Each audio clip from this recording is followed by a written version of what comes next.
السلام علیکم and welcome to my YouTube channel. Start کرتے ہیں عشق میرا جنون بائی سلمیٰ خان، قسط نمبر 24۔ اس کی باقی قسطیں موجود ہیں چینل پر، یہ بہت جلد کمپلیٹ ہو جائے گا۔ اس کی چند قسطیں رہ گئی ہیں، میں ابھی یہ صحیح طریقے سے نہیں بتا سکتی، لیکن آئی تھنک اس کی کچھ 10 ایپیسوڈس یا پھر 9-10 ہی رہ گئی ہیں، تو میں کوشش کروں گی بہت جلدی لکھ کر دے سکوں۔ تو شروع کرتے ہیں۔ قسط نمبر 24۔ وہ اپنے باپ سے بات کر کے اب کمرے میں آیا تھا۔ باپ کی باتیں ابھی تک اس کے ذہن میں گھوم رہی تھیں۔ ماہی ایک مضبوط لڑکی ہے، وہ اپنا دفاع کرنا جانتی ہے، مگر تم یہ سوچ کر اس سے غافل مت رہنا کہ وہ مضبوط ہے۔ بیوی کو اپنے شوہر کی توجہ کی بہت ضرورت ہوتی ہے۔ تم اسے وہ توجہ دینا جو میں روزینہ کو نہیں دے پایا۔ میں ایک اچھا شوہر نہیں بن پایا، لیکن میں چاہتا ہوں تم ایک اچھے شوہر بنو۔ میں تو باپ بھی ایک اچھا نہیں بن پایا۔ اپنی خود کی اولاد کو ہی میں نے گالی بنا دیا، اور اب وہ اولاد مجھ سے نفرت کرتی ہے۔ اسے مجھ سے نفرت ہونی چاہیے۔ جب وہ بگڑ رہا تھا، بکھر رہا تھا، جب وہ راہ بھٹک رہا تھا، جب وہ دربدر ہو رہا تھا، جب وہ روڈوں پر سو رہا تھا، جب وہ کئی دنوں تک بھوکا رہتا تھا، جب اس نے تکلیفیں دیکھیں، جب اس نے حسرت سے بچوں کو، والدین کو پیار کرتے ہوئے دیکھا، جب وہ اپنی ماں کو قبر میں اتارتے ہوئے دیکھا، ان سارے وقتوں میں اس کے ساتھ نہیں تھا۔ میں نے اس کا ساتھ چھوڑ دیا تھا۔ اسے لگتا ہے میں اس سے غافل ہوں۔ عزیشہ کا دل کا بوجھ آج کافی بڑھ چکا تھا۔ وہ اچھی طریقے سے جانتے تھے کہ اگر یہ بوجھ کسی کے سامنے کم کر سکتے ہیں، یا تو وہ حاتم علوی ہیں یا زاویار شاہ، کیونکہ وہ دونوں ان کی زندگی میں مخلص ہیں، مگر وہ خود کو ایک درندہ دکھاتا ہے، مگر وہ درندہ صرف برے لوگوں کے لیے ہے۔ اچھے لوگوں کے لیے وہ مسیحا ہے، اچھے لوگوں کے لیے وہ سب کچھ ہے۔ تم جانتے ہو، جب میں شہر گیا تھا تب میں شیلٹر ہوم گیا تھا کچھ عطیہ کرنے، اور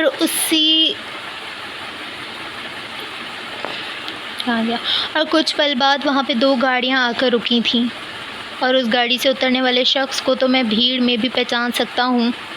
وہ آگے بڑھتا جا رہا تھا اور میں دیوار کے پیچھے کھڑے ہو کر اسے دیکھ رہا تھا۔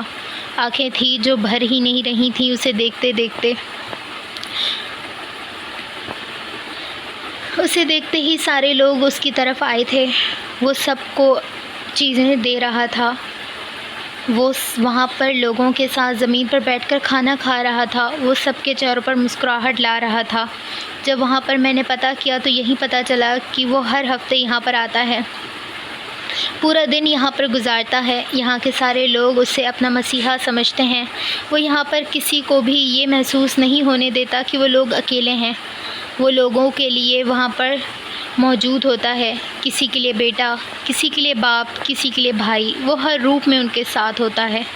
وہاں پر لوگ اسے دعائیں دے رہے تھے، بھلا ہو ان ماں باپ کا جن کا یہ بیٹا ہے، بھلا ہو ان ماں باپ کا جن کا بیٹا ہے یہ، جنہوں نے اتنی اچھی تربیت کی ہے۔ اور مجھے اس وقت اس پر فخر محسوس ہو رہا تھا، کیونکہ وہ میرا بیٹا تھا، سید ابان عزیز شاہ۔ میں نے ہمیشہ اسے نظر انداز کیا، روزینہ کو نظر انداز کیا، مگر اس نے ثابت کر دیا کہ وہ اپنے اولاد کو ایسا بنائے گی کہ لوگ اس پر رشک کریں۔ ان کی آنکھیں نم ہو گئی تھیں۔ مجھ میں ہمت نہیں ہے بیٹا، میں نے ایک عمر گزاری ہے اس کے بغیر، مجھ سے اب نہیں ہوتا صبر۔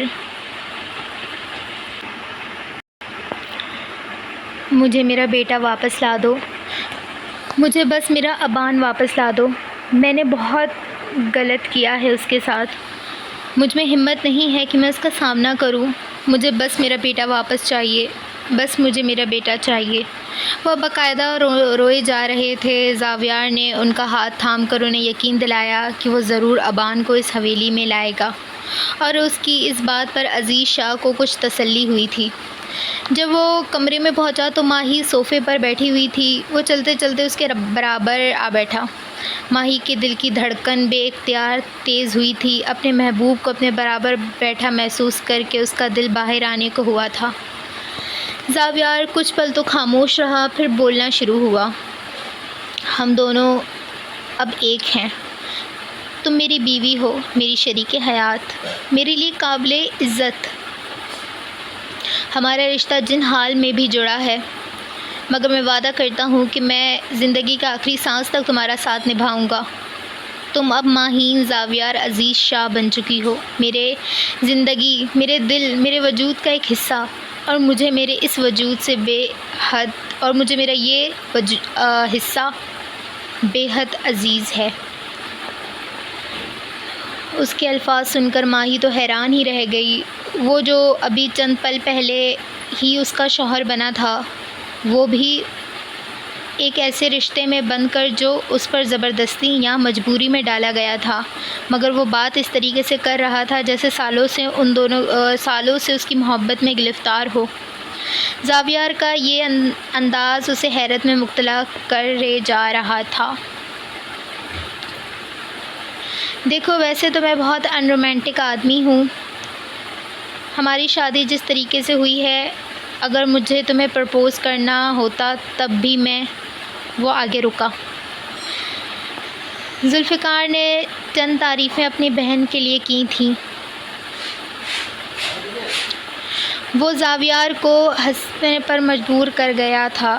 ابھی کچھ دیر پہلے ہی اسے ذوالفقار، اچھا یہ سین ایسے، یہ تھوڑا سا نا ایسے کنفیوز نہ کر دے۔ یہاں پہ نا ماہی سے وہ بات کر رہا تھا تو آگے نا اسے ذوالفقار کا میسج آیا تھا، تو یہ ذوالفقار کے میسج کی ہو رہی ہے۔ جب وہ اس کمرے میں جا رہا تھا اس سے پہلے اسے میسج آیا تھا، تو کوئی کنفیوز نہ ہونا کہ یہ اچانک سے ذوالفقار کہاں سے آ گیا۔ ایک رومانٹک سین چل رہا ہے، رومانٹک تو سین نہیں ہے لیکن پھر بھی وہ کہاں سے آ گیا، ٹھیک ہے۔ تو یہاں سے ذوالفقار نے چند تعریفیں اپنی بہن کی تھیں۔ وہ زاویار کو ہنسنے پر مجبور کر گیا تھا۔ ابھی تھوڑی دیر پہلے ہی اسے ذوالفقار کا میسج وصول ہوا تھا۔ میری بہن تھوڑی پاگل ہے، وہ زیادہ تر ناولز پڑھتی ہے، تو اسے امیجن کرنے کی زیادہ عادت ہے۔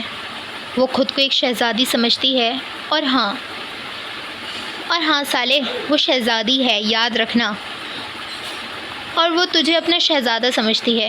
ہاں، وہ دوسری بات ہے کہ تو شہزادہ نہیں ہے۔ جیسے جیسے میسج آگے بڑھتے جا رہے تھے اس کی مسکراہٹ بڑھتی جا رہی تھی، مگر اس بات پر اس نے منہ بنایا۔ تو بھی چپڑاسی لگتے ہو، میں نے کبھی کچھ کہا؟ بول۔ وہ اپنے ہی منہ میں بڑبڑاتا رہ گیا۔ رات کو 3-4 بجے اس کو بھوک لگتی ہے، اور جب اس کو بھوک لگتی ہے وہ بچوں کی طرح رونا شروع کر دیتی ہے۔ کبھی اس کے اندر چنگیز خان کی روح آ جاتی ہے، اور اگر وہ تیرا سر پھاڑ دے تو برا مت ماننا۔ اور کبھی وہ اتنی معصوم بن جاتی ہے جیسے کل ہی پیدا ہوئی ہے، تو پھر تو اس کا باپ بن جانا۔ کبھی وہ اتنی تیز بن جاتی ہے کہ تجھے بازار میں بیچ آئے گی، اور تو چپ کر کے بک جانا۔ کبھی وہ بہت میچیور بن جائے گی، تجھے لگے گا کہ تو نے 50-60 سال کی آنٹی سے شادی کی ہے جس کے پیر قبر میں لٹک رہے ہیں۔ کبھی وہ اتنی معصوم شکل بنائے گی کہ تجھے اس کی ہر بات ماننی پڑے گی، مگر اس کی معصوم چہرے پر ہرگز مت جانا۔ چہرے پر معصومیت سجائے، اندر سے لومڑی جیسا دل ہے اس کا۔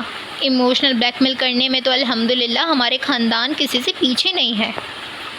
اور بات رہی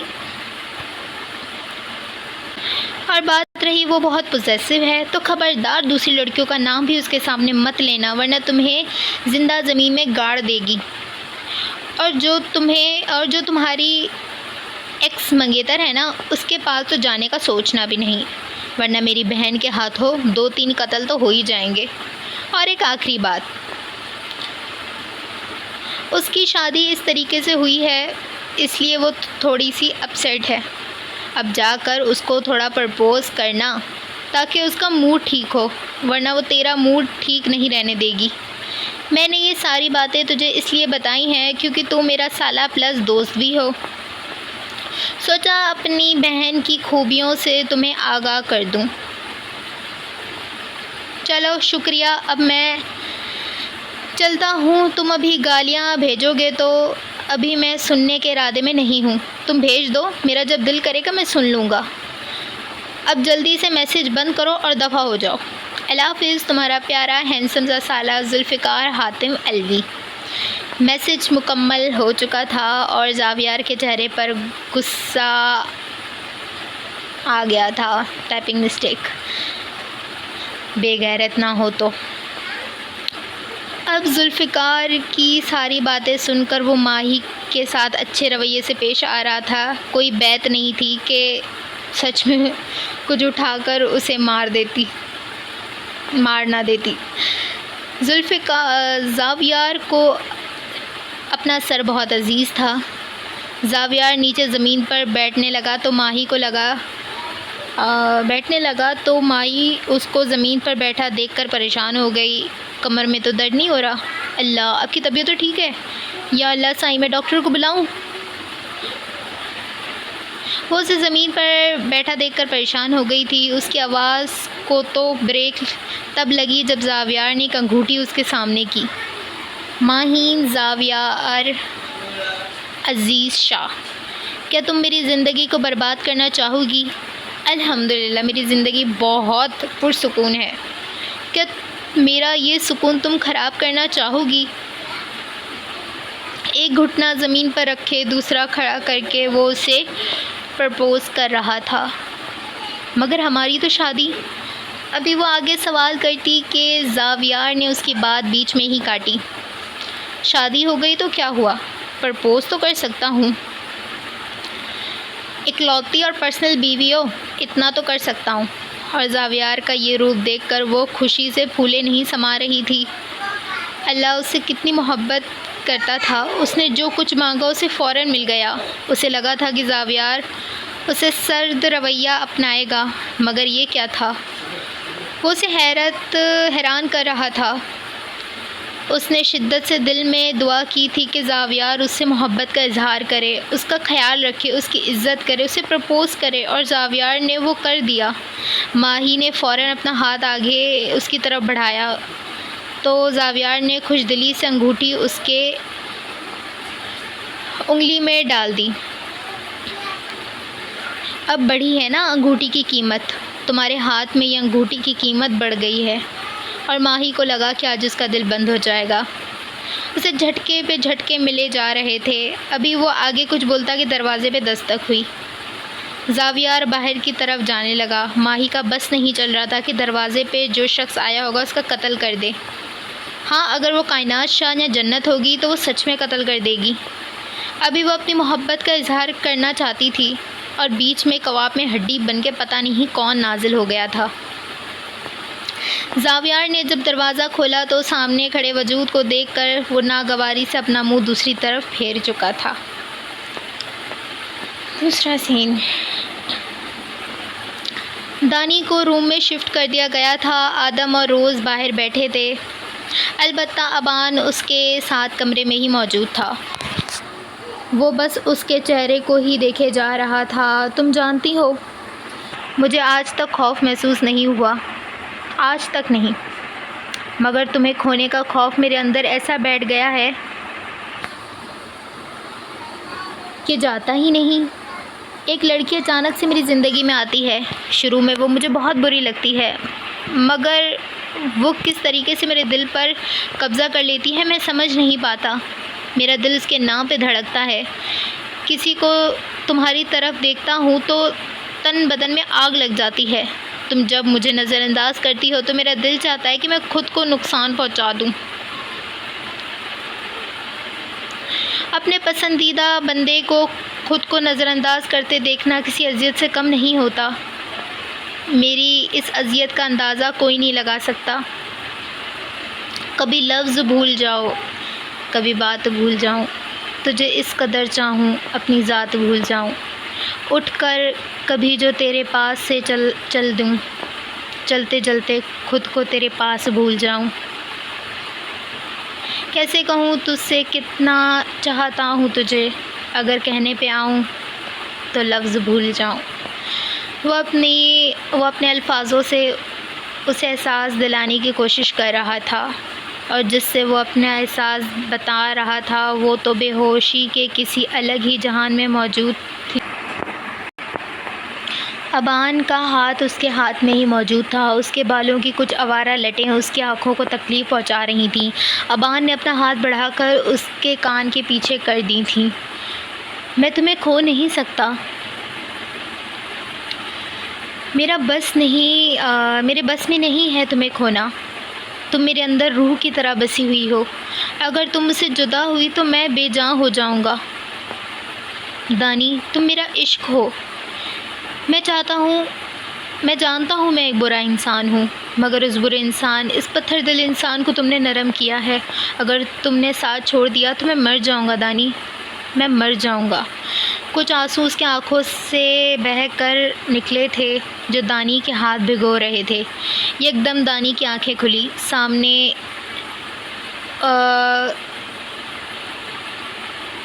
سامنے لگے اے سی کی طرف دیکھنے لگی۔ وہ اس کمرے کو پہچاننے کی کوشش کر رہی تھی، اور جب اس نے اپنے ہاتھوں پر کسی کی سخت گرفت محسوس کی تو اس نے نیچے دیکھا تو وہ حیران رہ گئی۔ اس کی آنکھوں میں خوف آ گیا تھا، اسے خوف محسوس ہو رہا تھا۔ ابان نے اس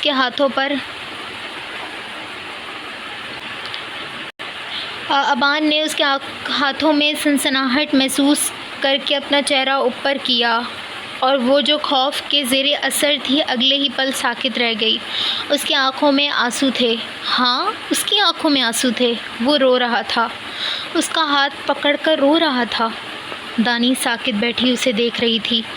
آج وہ اسے بہت الگ لگا تھا۔ الگ تو وہ جب دوبارہ اس کے گھر آئی تھی تب سے ہی لگا تھا، مگر آج اس کا یہ ایک اور روپ اس نے دیکھا تھا۔ ابان نے اپنے آنسو نہیں چھپائے تھے، وہ اپنے جذبات کھل کر اس کے سامنے لانا چاہتا تھا۔ اب اسے خود سے دور کرنا ناممکن تھا، وہ بس کسی بھی طریقے سے اسے اپنا بنانا چاہتا تھا، اور اس کے لیے اپنی محبت کا اظہار کھل کر کرنا تھا۔ آپ ٹھیک ہیں؟ کچھ دیر بعد دانی کی آواز آئی تھی، اور ابان کو یوں محسوس ہوا کہ اس کے جسم میں کسی نے دوبارہ روح ڈال دی ہو۔ وہ بس اسے دیکھ رہی تھی، وہ بس اسے دیکھتا رہا، اور پھر اس کے سامنے نظریں جھکا کر کہنا شروع ہوا، مجھے معاف کر دو، مجھے پتہ ہے یہ سب کچھ میری وجہ سے ہوا ہے، مجھے معاف کر دو دانی، میں جل رہا ہوں اس دن سے، مجھے لگ رہا ہے میرے جسم میں آگ بھر دی گئی ہے۔ جب میں تمہیں تکلیف میں دیکھتا ہوں، جب میں تمہیں ڈرتے ہوئے دیکھتا ہوں، جب تمہاری آنکھوں میں آنسو آتے ہیں، مجھے تکلیف ہوتی ہے دانی، مجھے لگتا ہے مجھے کوئی اندر سے مار رہا ہے دانی، میں اندر سے مر رہا ہوں، خدا کے لیے مجھے معاف کر دو، خدا کے لیے مجھے معاف کر دو دانی۔ اور یہ وہ شخص تھا جس نے آج تک کسی سے معافی نہیں مانگی تھی، اور وہ اس لڑکی کے سامنے گڑ گڑا کر معافی مانگ رہا تھا۔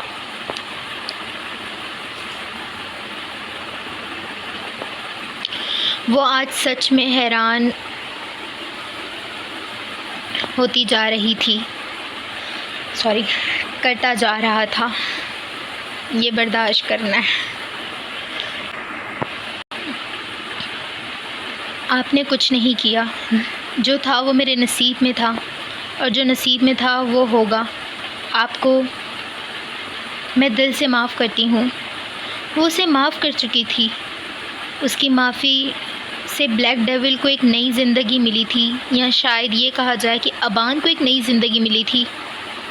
میں تم سے محبت کرتا ہوں، اور بس آج اس نے بول ہی دیا جو الفاظ وہ بولنے سے ڈرتا تھا، کہیں وہ اسے ٹھکرا نہ دے، کہیں وہ اس سے دور نہ ہو جائے، مگر آج اس نے فیصلہ کر لیا تھا کہ وہ اپنی محبت کا اظہار کھل کر کرے گا، اور وہ کھل کر چکا تھا۔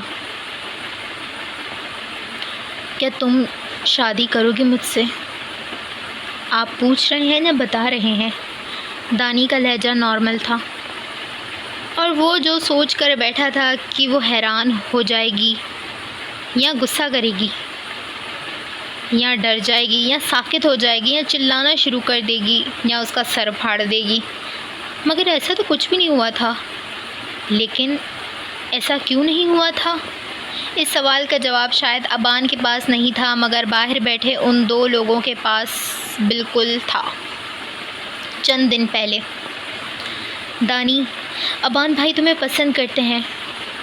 وہ دانی کے سامنے بیٹھ کر ابان کے احساسات بتا رہا تھا۔ آدم کی بات سن کر وہ ساکت ہو گئی تھی۔ اسے خوف محسوس ہو رہا تھا۔ اس دن اس کا جو روپ اس نے دیکھا تھا، اس روپ سے وہ ڈر رہی تھی۔ ابھی وہ گھبرا کر کچھ بولتی کہ روز نے اس کی بات درمیان میں کاٹی۔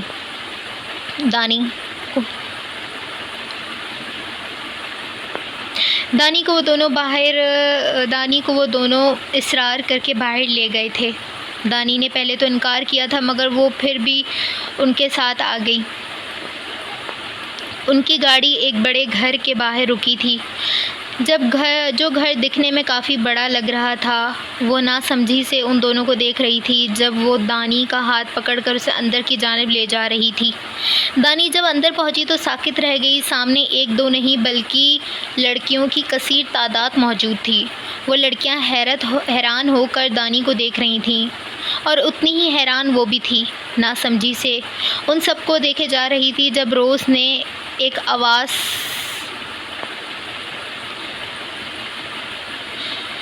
روز کی آواز ان سب تک پہنچی تھی، وہاں پر صرف کم عمر لڑکیاں ہی نہیں بلکہ کچھ بوڑھی عورتیں بھی موجود تھیں۔ ان میں سے کچھ بوڑھے مرد بھی موجود تھے، مگر نہیں، شاید ابھی اپنے آخری عمر تک پہنچ چکے تھے۔ یہ ابان بھائی کی ہونے والی شریک حیات ہیں۔ جس طریقے سے روز نے تعارف کروایا تھا، دانی کے گال شرم کے مارے سرخ ہو چکے تھے۔ وہ نہیں جانتی تھی کہ وہ کیوں شرما رہی ہے، مگر اسے سچ میں شرم آ رہی تھی۔ اور جب سب لوگوں کے کان میں یہ آواز گئی تھی تو سب لوگ بے اختیار اس کی طرف بڑھے تھے۔ بوڑھی عورتوں نے اس کے سر پر ہاتھ رکھ کر اسے دعائیں دیں۔ وہاں پر جتنی بھی لڑکیاں موجود تھیں، وہ سب خوش دلی سے اسے دیکھ رہی تھیں۔ ہائے، ابان بھائی کی دلہن کتنی سونی ہے، ایک لڑکی نے اپنے خیالات بتائے تھے۔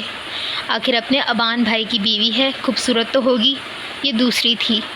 ایک ایک کر کے سب لوگ اس کی تعریف کر رہے تھے۔ ساری عورتوں نے اسے دعائیں دیتی جا رہی تھیں۔ دانی تو کچھ سمجھ ہی نہیں پا رہی تھی۔ ایک عورت اس کی طرف بڑھی اور اس کے سر پر ہاتھ رکھا۔ بیٹا، ابان میرے بیٹوں کی طرح ہے۔ میرے اپنے سگے بیٹوں نے مجھے گھر سے دھکے مار کے نکال دیا، تب اس بچے نے میرا ساتھ دیا، مجھے یہاں لے آیا، اور میرا اللہ سائیں گواہ ہے کہ مجھے کسی چیز کی کمی نہیں ہونے دی۔ مجھے یہ احساس بھی نہیں ہونے دیا کہ میں یہاں پر کسی غیر لوگوں کے ساتھ موجود ہوں۔ میں تو ہر دعا میں اس بچے کے لیے سلامتی کی دعا مانگتی ہوں، اور اب ان دعاؤں میں تم بھی شامل ہو۔ تم اس کی بیوی بننے والی ہو، یعنی میری بہو۔ ہمیشہ خوش رہو، آباد رہو۔ اب ایک ایک کر کے سب اپنے احساسات بتا رہی تھی۔ کسی کو کسی کی اولاد نے گھر سے نکال دیا، تو کوئی چھوٹی عمر کی غلطیوں کی وجہ سے گھر چھوڑ کر بے رحم دنیا میں نکل آئی تھی۔ کسی کو محبت کا جھانسا دے کر اس کی عزت پامال کی گئی تھی، تو کسی کے خوبصورت چہرے پر تیزاب پھینک دیا گیا تھا۔ وہاں پر کچھ طوائفیں بھی موجود تھیں جو وہ حرام کام چھوڑ چکی تھیں، مگر دنیا والوں نے انہیں قبول نہیں کیا تھا بلکہ دھتکار دیا تھا، اور ان سب دھتکارے ہوئے لوگوں کا سہارا صرف وہ ایک شخص تھا، ان کا مسیحا، ان کا محافظ۔ دانی کی آنکھیں یکدم نم ہونے لگیں۔ ہر لڑکی اپنے اوپر بیتنے والی قیامت بیان کر رہی تھی، جس کو سن کر دانی کو تو اپنے اوپر گزرنے والا ظلم تو کچھ بھی نہیں لگا تھا۔ اسے تو لگ رہا تھا کہ سب سے بڑا ظلم اس پر ہوا ہے، مگر آج اس سب کو دیکھ کر وہ غلط ثابت ہو گئی تھی۔ دانی: ہاں، ابان بھائی لوگوں کو مارتے ہیں، مگر وہ ان لوگوں کو مارتے ہیں جن کو یہ دنیا باعزت بری کر دیتی ہے، جو ان لوگوں کے مجرم ہوتے ہیں، جن کو دنیا والے سزا نہیں دے سکتے، ابان بھائی اپنے طریقے سے انہیں سزا دیتے ہیں۔ میں ابان بھائی کے ساتھ شروع سے ہوں۔ میں گواہی دیتی ہوں کہ ابان بھائی نے آج تک کسی مظلوم کو نہیں مارا، وہ صرف ظالموں کو ہی مارتے ہیں۔ تم بتاؤ، وہ کیا غلط کرتے ہیں؟ جن لوگوں کو انصاف قانون نہیں دلا سکتا، ان کو ابان بھائی دلاتے ہیں۔ ابان بھائی صرف ان لوگوں کے ہمدرد اور مسیحا نہیں ہیں، وہ میرے اور آدم کے بھی ہیں۔ اور پھر روز نے اپنے اور آدم کی کہانی بھی اسے سنا دی۔ وہ تو سوچ بھی نہیں سکتی تھی کہ ان سب پر اتنی مشکلیں آئی ہیں، مگر پھر بھی کتنی بہادری سے ساری مصیبتوں سے لڑ کر ایک مضبوط انسان بن گئے تھے۔ اور وہ کیا تھی جس پر ظلم ہوا تھا مگر اللہ نے اس پر کرم کیا تھا، اس کی عزت خراب ہونے سے بچا لی تھی۔ ہاں، وہ اس حادثے کو نہیں بھول پا رہی تھی۔ اسے آج وہ برا نہیں لگ رہا تھا، بلکہ اسے تو آج وہ اچھا لگ رہا تھا۔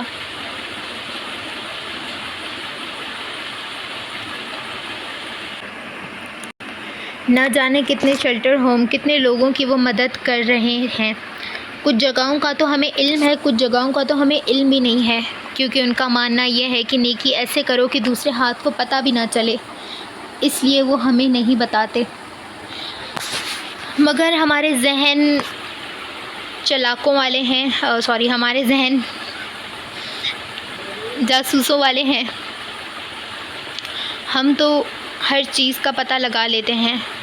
وہ اب اسے گاڑی کی طرف لے جاتے ہوئے بتا رہی تھی، ابان بھائی بہت محبت کرتے ہیں تم سے، وہ شادی کرنا چاہتے ہیں تم سے، اور تم اس شادی کو ہمدردی مت سمجھنا، یا یہ مت سمجھنا کہ وہ اپنی غلطیوں کا ازالہ کرنے کے لیے یہ کر رہے ہیں، بلکہ ان کی نظروں میں ہم نے تمہارے لیے محبت بخوبی محسوس کی ہے۔ اب آپ اس کا ہاتھ تھام لو، وہ تمہیں بہت خوش رکھیں گے، بہت خوش۔ اور اس دن کے بعد دانی کا نظریہ ابان کو دیکھنے کا بالکل بدل چکا تھا۔ وہ اس دن کے بعد اس سے ڈرتی نہیں تھی، بلکہ اس سے تھوڑا دور رہتی تھی۔ پتہ نہیں کیوں اسے دیکھ کر اس کے گال گلابی ہو جاتے تھے، اور وہ ہرگز نہیں چاہتی تھی کہ اس کا یہ بدلہ روپ ابان محسوس کرے، اس لیے وہ اس سے دور رہتی تھی، اور اس بیچارے کو لگتا تھا کہ وہ اس سے ڈر رہی ہے۔ آج کا دن کیا مطلب یہ ہے کہ آپ مجھ سے ریکویسٹ کر رہے ہیں یا مجھے آرڈر دے رہے ہیں، وہ اسی پرسکون لہجے میں کہہ رہی تھی۔ ابان کچھ پل کے لیے تو حیران رہا، پھر نفی میں سر ہلایا۔ میں التجا کر رہا ہوں کہ شادی کر لو مجھ سے، میں تمہیں خوش رکھنے کی پوری کوشش کروں گا۔ وہ اسی طریقے سے اس کا ہاتھ اپنے ہاتھ میں پکڑ کر اسے محبت کا اظہار کر رہا تھا۔ دانی نے ایک ابرو اوپر کی طرف اٹھا کر پھر دیکھنے لگی۔ اچھا، ٹھیک ہے، سوچوں گی۔ اس کا لاپرواہ انداز بھی اسے بہت پیارا لگا تھا۔ اس بات کا کیا مطلب؟ اس بات کا مطلب یہ ابان صاحب کہ میں آپ سے شادی کرنے کے لیے تیار ہوں۔ شرط یہ ہے کہ آپ کی محبت میرے لیے کم نہیں ہوگی، بلکہ اس میں مزید اضافہ ہوتا جائے گا۔ وہ اس کی آنکھوں میں آنکھیں ڈال کر اس سے کہہ رہی تھی، میں وعدہ کرتا ہوں یہ محبت کبھی کم نہیں ہوگی۔ دانی نے مسکرا کر اس کی آنکھوں میں دیکھا اور پھر اپنی پلکیں جھکا لیں۔ اس کے یوں پلکیں جھکانا ابان کو مار ہی گیا تھا۔ اس وقت وہ قاتل حسینہ لگ رہی تھی،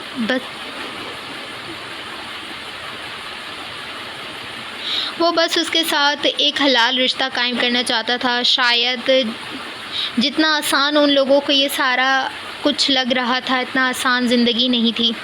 آگے کی مشکلوں سے سب بے خبر تھے۔ وہ سیدھا حاتم علوی کے حویلی پہنچا تھا۔ حویلی باہر سے دکھنے میں جتنی شاندار تھی، اندر سے اتنی ہی خوبصورت تھی۔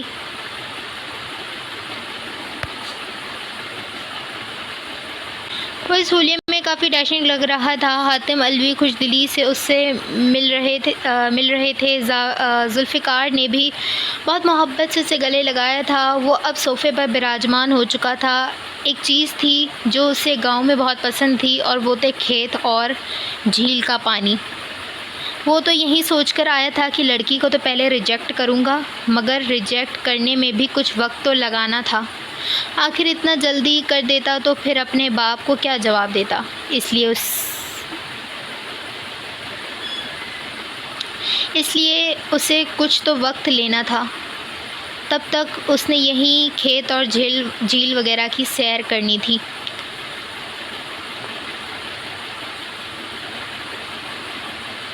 یہ گاؤں بہت خوبصورت تھا، یہ میں نے کام لکھا ہے، وہ گاؤں بہت خوبصورت تھا، یہ چیز تو وہ مانتا تھا۔ تھوڑی دیر وہ ان کے ساتھ بیٹھ کر باتیں کرتا رہا۔ حاتم علوی کو سمجھ نہیں آ رہا تھا کہ وہ ماہی کا کیا بتائیں۔ اگر اس نے پوچھ لیا وہ لڑکی کہاں ہے تو وہ کیا جواب دیں گے؟ مگر وہ بھی تو کون سا پوچھنے والی۔ ایک منٹ، ایسے میں پڑھتی ہوں۔ اگر اس نے پوچھ لیا تو وہ لڑکی کہاں ہے تو وہ کیا جواب دیں گے؟ مگر وہ بھی کہاں پوچھنے کے ارادے میں آیا تھا۔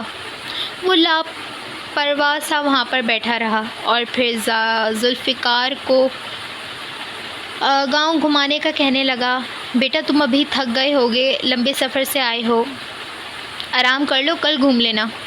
وہ اس کی تھکاوٹ کا سوچ کر منع کر رہے تھے مگر وہ کہاں سننے والا تھا۔ اس نے بہت خوش دلی سے جواب دیا تھا، تھکنے والی چیز نہیں ہوں میں۔ اور اس کے اس جواب پر حاتم علوی آگے کچھ نہیں بول پائے۔ ذوالفقار اسے لے کر اپنے کھیتوں میں گیا تھا جب ایک گاڑی اسے دور جاتی ہوئی دکھائی دی، اور اس گاڑی کو تو وہ ہزاروں میں بھی پہچان سکتا تھا۔ وہ کئی عرصے سے بس اسی موقع کی تلاش میں تھا کہ بس اسے کہیں سے ربیشہ اکیلی نظر آ جائے، وہ اپنے احساسات اسے بتا سکے۔ مگر شاید قسمت اس پر مہربان تھی یا نہیں، کیونکہ آج وہ شاید اکیلی تھی اور دوسری طرف یہ بلا اس کے ساتھ تھی۔ داؤد، تم تھوڑا سا آگے ایک اچھی جھیل ہے، تم وہاں جا کے دیکھو، تمہیں اچھا فیل ہوگا۔ داؤد نے مسکرا کر اس کی بات کی صحیح کی۔ مگر تمہارا جانے سے کیا مطلب؟ تم نہیں چل رہے کیا؟ وہ کیمرے کو اپنے ہاتھ میں پکڑے اس سے پوچھ رہا تھا۔ یار کچھ امپورٹنٹ کام آ گیا ہے، مجھے جانا ہوگا، بس تھوڑی دیر میں آ جاؤں گا۔ تم تھوڑا آگے چلو، جھیل دیکھو، تب تک میں آ جاؤں گا۔ ابھی داؤد آگے کچھ بولتا کہ ذوالفقار پیچھے کی طرف بھاگنے والے انداز میں نکلا تھا۔ وہ ہرگز اس کے ساتھ اپنا وقت ضائع نہیں کرنا چاہتا تھا۔ وہ اپنے گاڑی میں بیٹھ کر اب وہ گاڑی ربیشہ کی گاڑی کے پیچھے لگا چکا تھا۔ داؤد سر جھٹک کر آگے کی طرف بڑھتا جا رہا تھا۔ کب وہ چلتے چلتے دوسرے گاؤں تک پہنچ گیا تھا وہ خود بھی نہیں جانتا تھا۔ جب دوسرے گاؤں پہنچا تو وہاں کے کھیت پہلے سے زیادہ خوبصورت تھے۔ وہ کیمرہ نکال کر تصویریں کھینچنے لگا۔ واو، کتنے خوبصورت ہیں یہ تصویر کھینچ کر وہاں پہ سب کو دکھاؤں گا۔ ویسے پاکستان اتنا بھی برا نہیں ہے جتنا میں نے سوچا تھا۔ وہ دل سے تعریف کر رہا تھا۔ یا اللہ سائیں، آپ کو شرم نہیں آتی ایک خوبصورت لڑکی کی تصویر کھینچتے ہوئے؟ جب داؤد تصویر کھینچ رہا تھا تو یکدم سامنے ایک لڑکی کھڑی تھی۔ داؤد نے تصویر کھینچی نہیں تھی مگر کیمرے کا رخ اس لڑکی کی طرف تھا۔ وہ دوپٹہ منہ پر لپیٹے داؤد کو کھا جانے والی نظروں سے دیکھ رہی تھی۔ داؤد حیران ہوا تھا اور پھر جب اس کی نظروں میں دیکھا تو وہ ٹھہر گیا۔ اس کی آنکھیں خوفناک حد تک خوبصورت تھیں۔ اس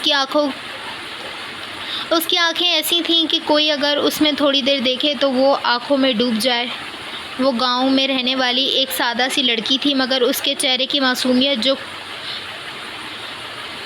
جو وہ کچھ دیر پہلے چہرے سے ڈھانپ کر غصے میں تبدیل کر چکی تھی، وہ غصہ بھی داؤد کو بھا رہا تھا۔ اس کی پیاری سی آنکھیں شیرنی کی طرح بن گئی تھیں مگر وہ ان آنکھوں میں کھو گیا تھا۔ ہاں، داؤد مظہر کھو گیا تھا۔ اس کے باپ نے شرط لگا کر کہا تھا کہ یہ جائے گا صحیح سلامت واپس، عشق کا بخار لے کر آئے گا، اور وہ شاید سچ ہوتا جا رہا تھا۔ اے لڑکے، میں تم سے بات کر رہی ہوں، شرم نہیں آتی تصویریں کھینچتے ہوئے؟ اس لڑکی کی آواز نے اسے دوبارہ اس کی آنکھوں کے سحر ہونے سے بچایا تھا۔ وہ یکدم اس لڑکی کی طرف دیکھنے لگا مگر کچھ بولا نہیں تھا۔ دیکھو، تم نے اگر کچھ بھی غلط سوچا نا میرے بارے میں تو میں سردار کو بتا دوں گی، اور تمہارا ایسا حال کریں گے نا کہ نسلیں یاد رکھیں گی۔ وہ اپنے غصہ دکھائے جا رہی تھی اور وہ لڑکا تو بس اسے ہی دیکھتا جا رہا تھا۔ اس لڑکی کو تو اس لڑکی کو احساس ہوا کہ کہیں وہ لڑکا پاگل تو نہیں ہے، لڑکے پاگل ہو کیا؟ وہ ابھی بھی چپ تھا۔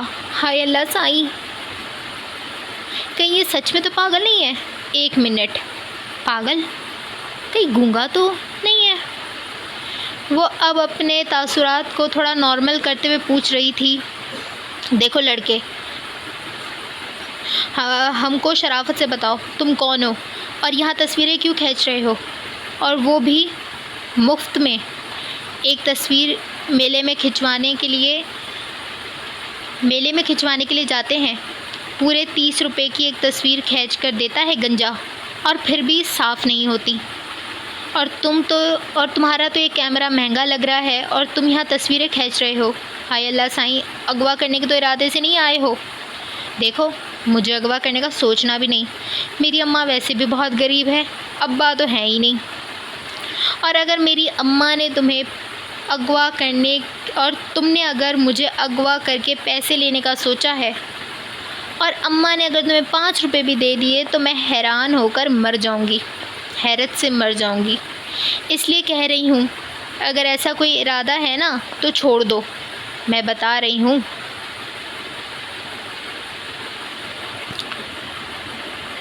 وہ بس بولے جا رہی تھی اور وہ بس اسے دیکھتا جا رہا تھا۔ کیا ہوا ہے یہاں، کیا کر رہی ہو، اور یہ لڑکا کیا کر رہا ہے یہاں؟ گاؤں کے چند افراد ان دونوں کو ساتھ دیکھ کر ان کی طرف آئے تھے اور پوچھنے لگے، چاچا اللہ سائیں کی قسم میں نہیں جانتی کون ہے، مجھے تو لگتا ہے گونگا ہے یا پاگل بھی لگتا ہے، اتنی دیر سے پوچھ رہی ہوں، منہ پر تالا لگا کر بیٹھا ہوا ہے۔ چاچا میں تو کہتی ہوں سردار کو اطلاع کر دو، بلکہ تم جانتے ہو ابھی یہ تصویریں کھینچ رہا تھا۔ ہاں میں جانتی ہوں میں بہت خوبصورت ہوں، مگر اب کوئی ایسے تصویر تھوڑی کھینچ سکتا ہے۔ وہ دوپٹے کو منہ پر اور صحیح کرتے ہوئے اپنی تعریف کے قصیدے سنا رہی تھی، اور تصویروں کی بات سن کر سارے لوگوں نے اس پر گھیرا بنا دیا تھا۔ ہمارے گاؤں کی لڑکی کی تصویر کھینچتے ہو؟ اور صبر کرو، دیکھتے ہیں تم 1 منٹ، ہاں صبر، میں تجھے دیکھتا ہوں۔ ایک آدمی اس کی طرف بڑھا تھا، اور پھر دیکھتے ہی دیکھتے آدھا گاؤں وہاں پر پہنچ چکا تھا۔ داؤد کو اب خطرے کا احساس ہو رہا تھا۔ اے لڑکے اٹھ چل، سردار کی حویلی تجھے لے کے چلتے ہیں، وہیں فیصلہ ہوگا۔ بلکہ نہیں، تجھے تو ہم بیٹھک میں لے کے چلتے ہیں، سردار وہیں پر ہی موجود ہوں گے، تیرا اچھے سے فیصلہ کریں گے۔ وہ داؤد کو گود میں اٹھا کر لے کے جا رہے تھے جب داؤد کی آواز پہلی بار ان سب کے کانوں میں آئی تھی، ارے کیا پاگل ہو گئے ہو، مجھے نیچے اتارو، میں کوئی بچہ لگا ہوا ہوں جسے گود میں اٹھا کے لے کے جا رہے ہو، اتارو نیچے مجھے۔ وہ بس میری زبان کیوں اٹک رہی ہے آج، وہ بس مزاحمت کرتا جا رہا تھا۔ اس لڑکی کی آنکھوں میں ایسا ڈوبا تھا کہ نکل ہی نہیں رہا تھا، اور نکلا تب اسے محسوس ہوا کہ وہ تو چند لوگوں کی گود میں موجود تھا۔ تو یہاں پہ ختم ہوتا ہے ایپیسوڈ۔ میں پتہ نہیں کہ میری زبان اٹک رہی تھی۔ تو اب داؤد تو آ گیا ہے، اب اس کے علاوہ ماہی کا کیا ہوگا، ماہی کا کیا، اور یہ لڑکی ہے کون، گاؤں کی یہ لڑکی کون؟ سب سے زیادہ امپورٹنٹ یہ سوال ہے کہ لڑکی ہے کون جس نے پورے گاؤں میں اس کو پٹوانے کا سوچ رکھا تھا۔ تو بھی بہت سارے سوال ہیں، انشاءاللہ سارے سوالوں کے جواب اگلے نہیں بہت جلد مل جائیں گے۔ اپنا بہت سارا خیال رکھنا ہے، دعاؤں میں یاد رکھنا ہے، اور اس کے علاوہ اپنا بہت سارا خیال رکھنا ہے۔ اللہ حافظ۔